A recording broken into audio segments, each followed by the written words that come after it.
বন্ধুরা এই মশলাটা ভেজ বিরিয়ানি নন ভেজ বিরিয়ানিতে তো ব্যবহার করা যাবে, তাছাড়া চিকেন মটন বা আরও অন্যান্য রেসিপিতেও এই বিরিয়ানি মশলাটা ব্যবহার করা যাবে। নমস্কার বন্ধুরা, সানুদির রান্নাঘর তরফ থেকে আপনাদের সবাইকে স্বাগত জানাচ্ছি। আজ আমি নিয়ে এসেছি একেবারে ঘরোয়া পদ্ধতিতে বানানো বিরিয়ানি মশলা। খুব সহজে বানাতে পারবেন আর স্বাদ হবে একেবারে দোকানের মতো। তাহলে চলুন বন্ধুরা বানানো শুরু করি। বিরিয়ানি মশলা বানানোর জন্য এখানে আমি নিচ্ছি তেজপাতা, 5টা তেজপাতা নিয়েছি। তেজপাতাগুলো এইভাবে আমি কেটে নিচ্ছি।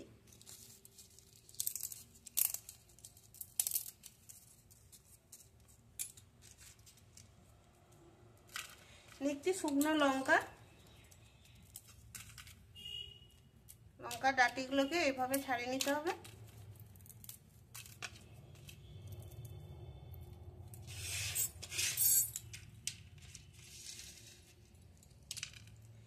দারুচিনি,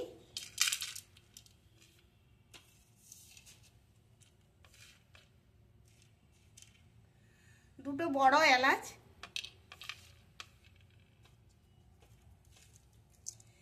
5টা ছোট এলাচ, 15-20টার মতো লং, 15-20টার মতো গোলমরিচ,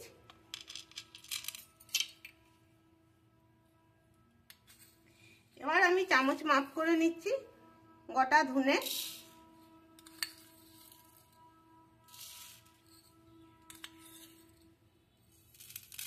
3 চামচ,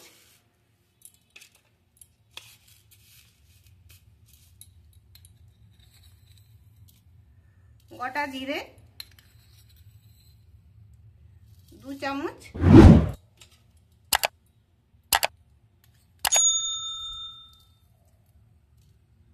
মৌরি 1 চামচ, জায়ফল 1 টুকরো, এটা আমি নড়াই করে ছিঁচে নিয়েছি।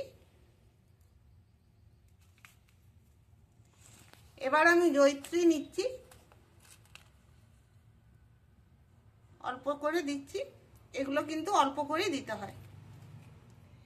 এবার আমি বলি, এখানে আমি ধনেটা 1 চামচ বেশি নিয়েছি, কারণ ধনের স্বাদটা একটু বেশি থাকলে মশলাটা খেতে ভালো লাগে। আর মৌরিটা নিয়েছি 1 চামচ, খুব বেশি মৌরি দিলে মৌরির একটা উগ্র সেন্ট ছাড়ে, সেই জন্য মৌরিটা আমি 1 চামচ নিয়েছি। এবার আমি এই গোটা মশলাগুলোকে ভেজে নেব। কড়াইটা গরম হতে বসিয়ে দিয়েছি। প্রথমে আমি শুকনো লঙ্কা আর তেজপাতাগুলো দিয়ে দিচ্ছি, কারণ এগুলো ভাজতে একটু বেশি সময় লাগে। আর তার সঙ্গে দিচ্ছি দারুচিনিটা।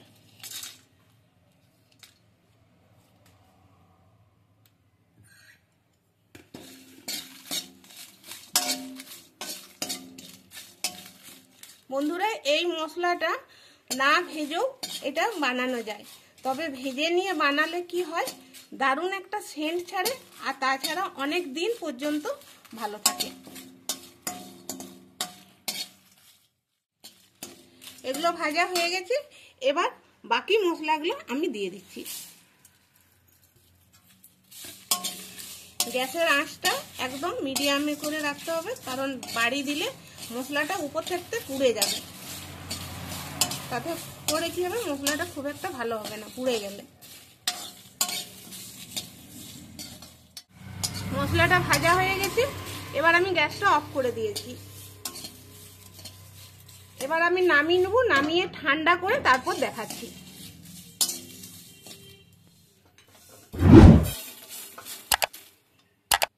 এরকম বন্ধুরা মশলাগুলো ঠান্ডা হয়ে গেছে, এবার আমি পিষে নেব।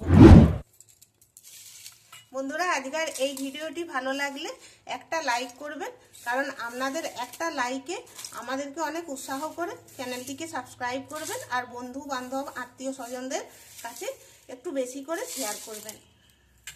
আপনাদের সহযোগিতায় আমাদের একান্ত কাম্য। এগুলো সব একসঙ্গে পিষে নিচ্ছি, কারণ খুব একটা আমি বেশি করে তো বানাইনি, অল্প করে বানিয়েছি।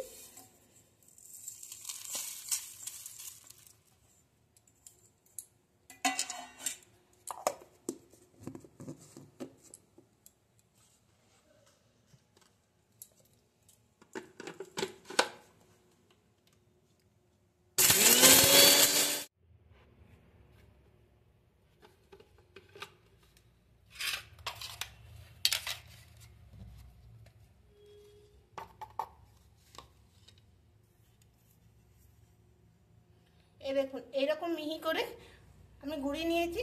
আপনারা চাইলে চেলে নিতে পারবেন, তবে আমি আর চেলে নিচ্ছি না, কারণ এটা মিহি হয়ে গেছে। একটা প্লেটের মধ্যে ঢেলে নিচ্ছি।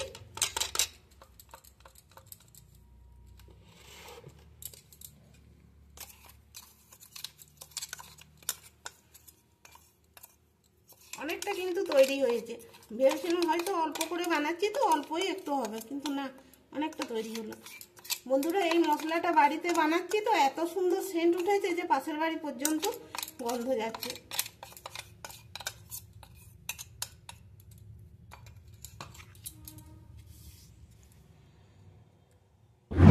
এই মশলাটা ভেজ বিরিয়ানি, নন ভেজ বিরিয়ানিতে তো ব্যবহার করা যাবে, তাছাড়া চিকেন, মটন বা আরও অন্যান্য রেসিপিতেও এই বিরিয়ানি মশলাটা ব্যবহার করা যাবে।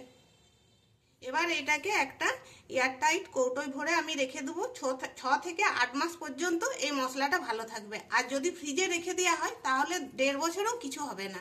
এখানে আমি একটা ছোট দেখুন কৌটো নিয়ে নিয়েছি, এখানে লিখেও দিয়েছি বিরিয়ানি মশলা। এই কৌটোতে ভরে আমি রেখে দেবো। তবে কিন্তু মশলাটা এখন গরম আছে, তো মশলাটা ঠান্ডা হয়ে যাওয়ার পর আমি ঢাকাটা লাগাবো।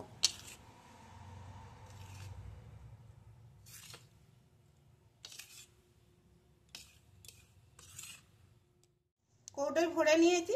তাহলে বন্ধুরা, দেখা হচ্ছে আবার পরের ভিডিওতে। সবাই ভালো থাকবেন, ধন্যবাদ।